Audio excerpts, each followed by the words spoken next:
I yelled. Karl wasn't waking up. I was at Karl's house with his sister, Karlina.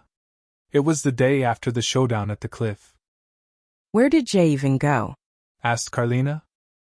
James is trying to help out the animal shelter. He is trying to get rid of this animal invasion by getting help from Karl V. Smack! I said as I slapped Karl to try to wake him up. ¿Quién es Kel? Asked Karlina in Spanish. Kel is the manager of the shelter, duh. Well, can you tell James to get over here? Like, now. He told me that getting rid of the animal invasion is more important right now. So what? Karl is just going to lay here unconscious? I guess. I said fearfully as I got up to leave. Girl, you crazy. Small animals and insects started to flood the house as soon as I opened the front door. What the hell? Hey Sally, what you waiting for? Close the door, crazy girl, said Karlina.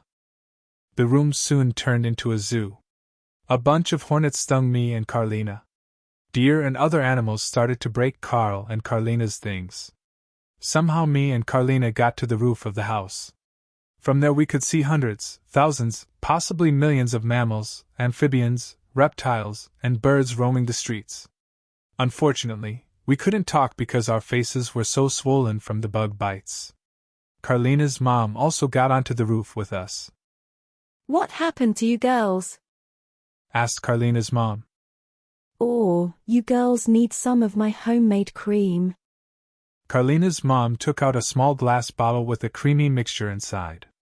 She put some of it onto her hands and put the cream on our faces, and our swollen faces went back to normal.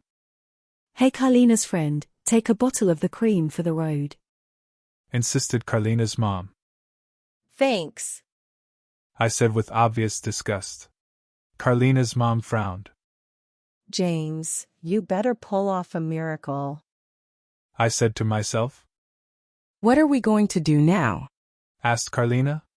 Just then James came to the rescue again. He flew in on a hoverboard and asked me to get on. James, why do you gotta be so smart? I said. ¿Dónde voy yo, James?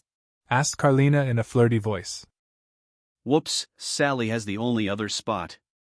Unfortunately, it seems that you will have to be rescued at a later time. Also, I'm 12 and you're 15 in case you didn't notice.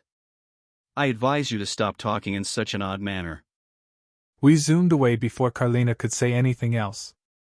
James, can we go back?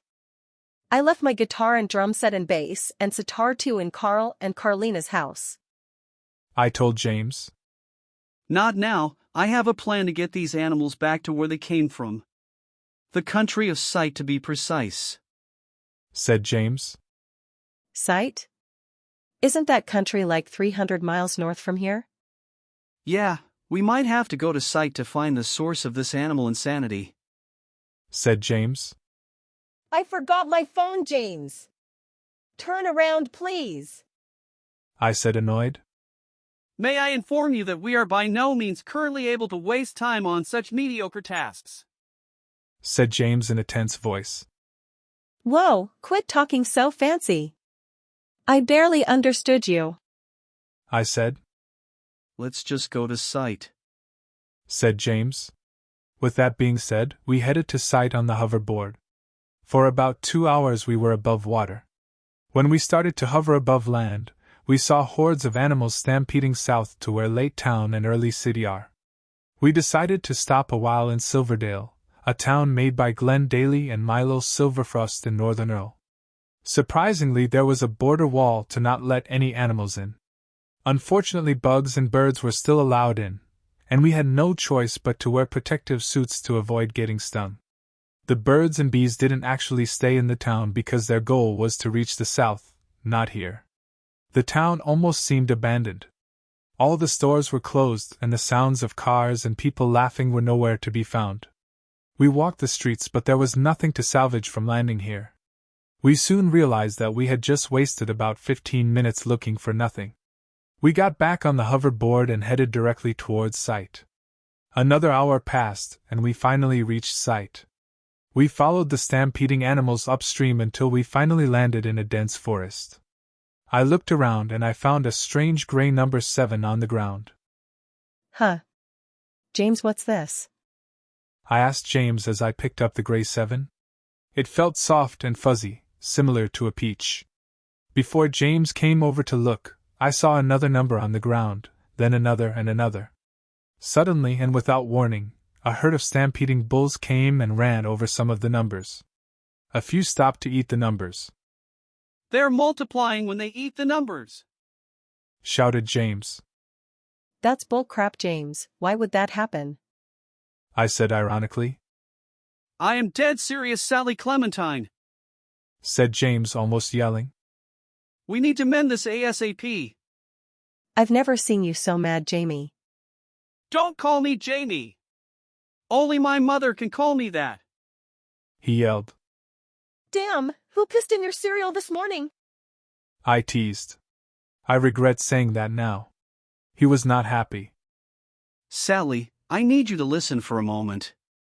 Please go back to the hoverboard and take out the gadget with the wolf painted on the side and blast me with it. Sure, I said, confused about the change in attitude. After a few seconds he started to turn into a werewolf. He started chasing after me. I said, confused about the change in attitude. After a few seconds he started to turn into a werewolf. He started chasing after me. What the hell? James Bolt! Don't bite me! I yelled out as I sprinted as fast as I could to the hoverboard. I suddenly tripped and fell into the muddy forest floor. I got up to see that James was gone. I took advantage and picked up the weird gun with the wolf on the side and got ready to shoot. James suddenly jumped me from behind and I fell. James, please! I yelled. I closed my eyes waiting for death, but when I opened my eyes, a bull had collided with him. The bull and James were collapsed on the ground unconscious. I picked up the gun and shot him.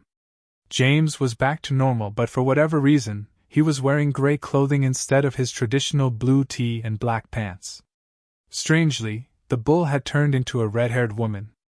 A few monkeys also appeared for some reason. The monkeys ran away immediately. James! Are you good? James didn't respond. The woman with red hair on the ground had a brown shirt and a brown pair of jeans. Suddenly the woman woke up. I took a step back to let her get up, but she didn't. She didn't seem to understand her situation. I wasn't too sure what to do until I looked up and saw a solution to the many problems I was facing. The trees held the answer.